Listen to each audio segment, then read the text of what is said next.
all of the DMV. This is DC News Now. There are still students on his bus where it's taking over 2.5 hours to get home in the afternoon. Coming up at 9, a D.C. mom who cannot rely on the school bus to get her child to and from the classroom on time, feeling hopeless for the new year. And I have zero faith that Monday is going to be successful. Her concerns about the challenges first day of school may bring after months of complaints and little action.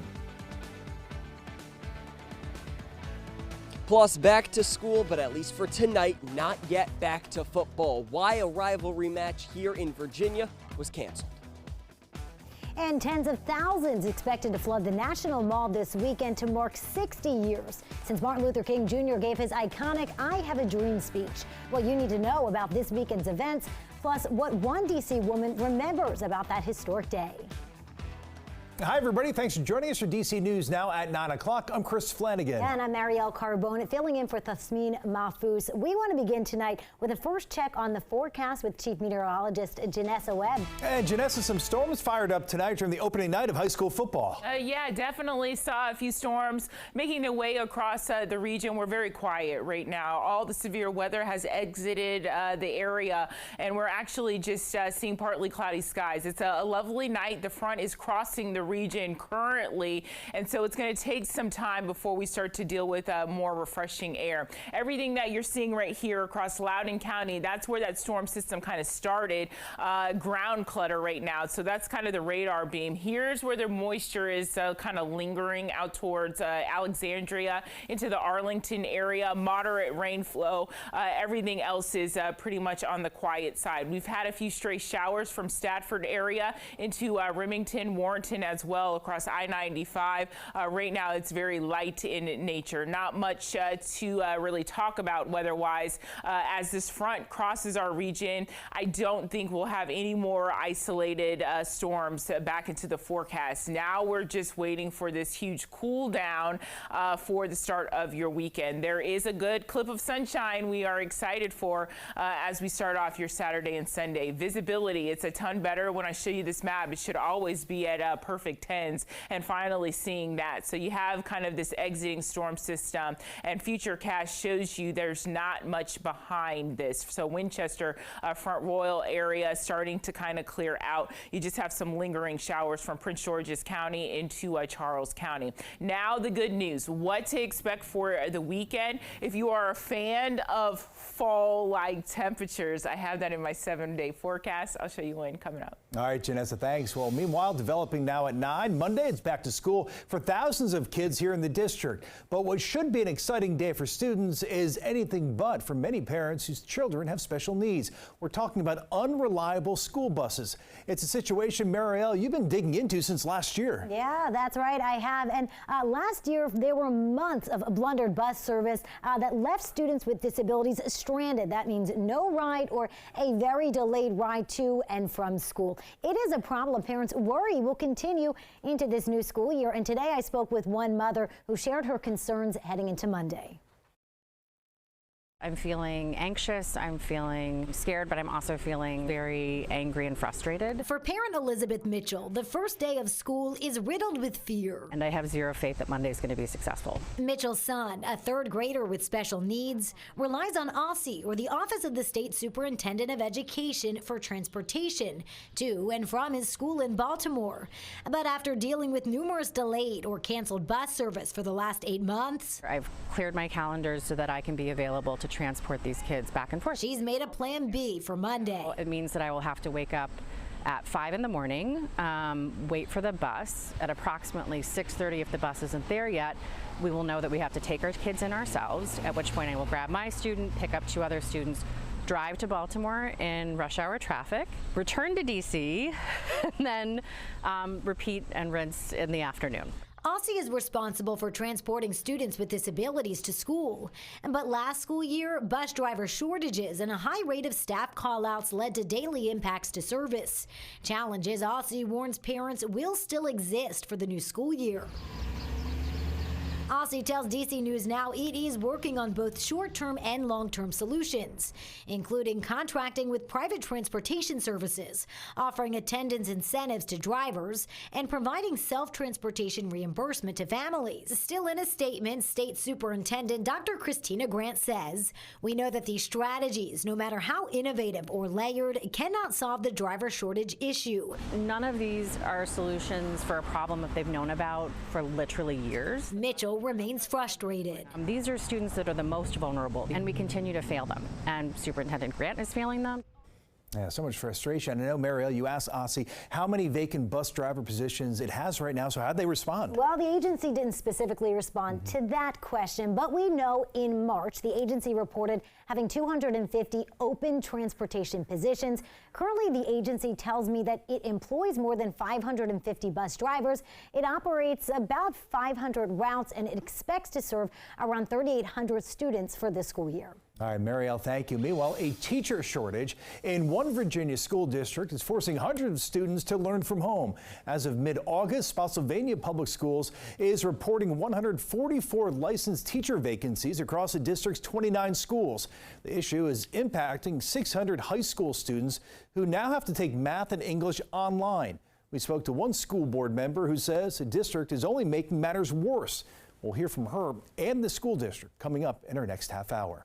Meanwhile, a high school football rivalry in Virginia will have to wait another year. Yeah, tonight's game between James Monroe High School in Fredericksburg and Stafford High School is canceled tonight after threatening social media posts from students. Yeah, DC News Now's Max Marcilla joining us live from an empty Maury Stadium in Fredericksburg. And Max, that stadium really should have been packed right now with fans. It should have been. It is Friday Night Lights. Tonight the lights are dark. It's a really disappointing way for this football season to go because it was just a few hours ago that the enthusiasm was off the charts. But now Stafford has forfeited and the game canceled. On the day James Monroe High School sent off their fall sports teams with a hallway rally full of joy and excitement, quiet at the football stadium down the street. The Yellow Jackets game canceled because of online threats with their scheduled opponent, Stafford High School. I'm sad for the children affected, for the kids at the schools.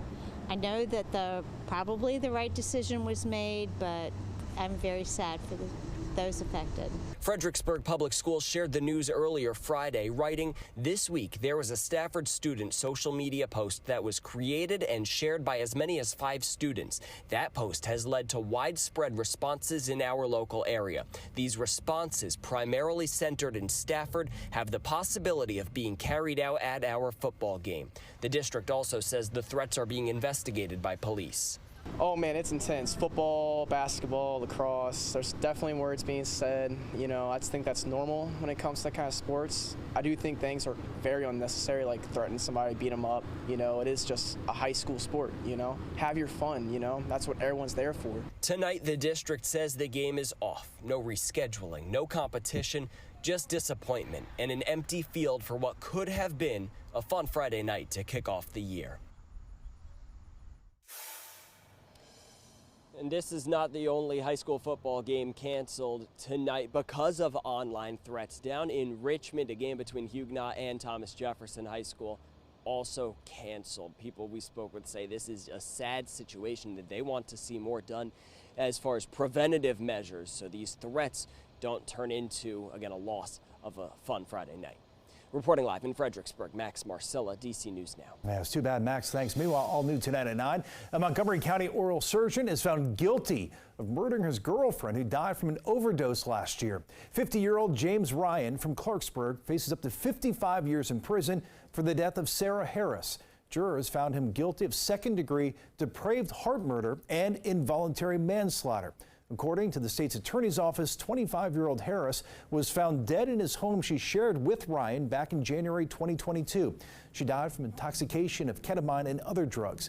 The state's attorney's office says Ryan had been injecting Harris with drugs that he took from his oral surgery practice. Before they got into a relationship, Harris had been Ryan's patient. He later recruited her as an employee, according to the office.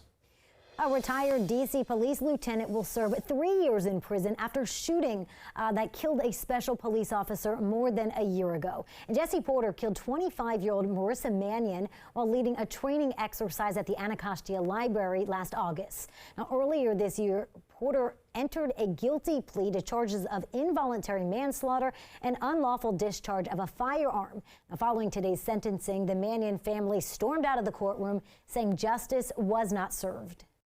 Whether he had got 7 years or he had got the 3 years, it wouldn't have been enough because she's not here. The Mannion family attorneys plan to file a civil lawsuit against the District of Columbia, Jesse Porter, and others. New at 9, another D.C. leader is working to find solutions after the deadly flood at District Dogs. Ward 5 Council member Zachary Parker wrote a letter to residents. He says he plans to meet with the mayor, work with local agencies, and introduce new legislation to help prevent another tragedy from happening. Parker says the district needs to take responsibility for mistakes and called for more transparency. You can read the council member's full letter on our website at dcnewsnow.com. Meanwhile, Mayor Bowser says she plans on meeting with dog owners who lost their pets at some point soon. We'll keep you updated when that happens. An Alexandria City High School graduate, Noah Lyles, is now one of the fastest men on earth after winning the 200-meter world title. Now, in today's race in Hungary, he finished the race in 19.52 seconds. That is fast. Earlier this year, Lyles went to social media and declared he was going to run 19.10 seconds, which would have shattered Bolt's world record of 19.19 seconds. So not quite there, but the 26-year-old, he won the 200-meter race last weekend. Awfully fast there. Yeah, way to go. All right, happening tomorrow, tens of thousands of people are expected here in D.C. to celebrate the 60th anniversary of the March on Washington. So on August 28, 1963, Dr. Martin Luther King Jr. gave his iconic I Have a Dream speech at the Lincoln Memorial demanding racial equality. 72-year-old Diane Miller was just 12 years old when her mother gathered up her and her siblings and had them march down to the reflecting pool to hear Dr. King recite his speech. And it was my first time realizing all white people were not against black people. So it was a joyous occasion for me to participate. It did come true in many, many ways. However, of course, you know, we are still in the struggle. We're still fighting the battles. We're still trying to integrate into a society that did not accept us in the beginning. Well, Miller intends to join the recreation of the march tomorrow. Now, activities start around 8 in the morning at the Lincoln Memorial, with the march that gets going around 1 o'clock. So Reverend Al Sharpton, Martin Luther King III, and his wife, Andrea Waters King, will all be there tomorrow. So really an important day, a big day here in the district. Yeah, and a lot of people. It'll be really crowded down there. And it was nice to hear that woman remember all these years later what she experienced. Very much so. Yeah. And by the way, drivers, as we mentioned, a lot of people down there, so beware of some road closures tomorrow. Southwest roads will be closed from around 6 a.m. to 4 p.m. on Ohio Drive from the Inlet Bridge to Independence Avenue, along with West Basin Drive, 23rd Street north of Independence Avenue, Daniel French Drive, and Henry Bacon Drive.